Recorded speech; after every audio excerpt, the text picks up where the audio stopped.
A day in my life ng isang kunyang dito sa Hong Kong. Dito sa Hong Kong, ang mga bata ay marami silang mga extra activity after ng kanilang school.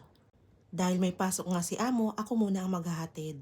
Dahil ang mga amo ko nga ay hands-on yan sa mga activity ng alaga ko kapag ka sila ay free time. At nang maihatid ko na ang aking alaga sa activity kasi nga ito ay malapit lang dito sa Moco Mall, ito.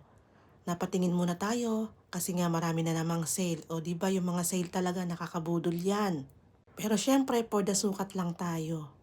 Kung meron bang magkakasya at ang nabili ko nga pala dyan ay pang kids size, yung 160 ang size niya.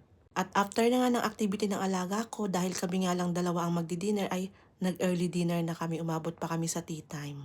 Dito nga yan sa Moco Mall ang Xiao Noodles, o diba? Ito nga palang aming pagkain ay 91 HKD lang, ay solve na kami.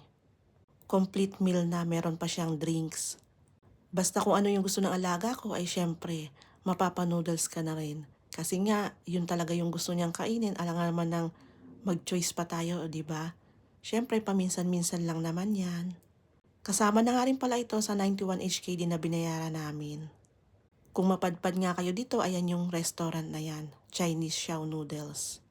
Sa tingin nyo ba ay affordable na yung mga ganyang presyo? At eto nga, pauwi na ulit kami. Maraming salamat!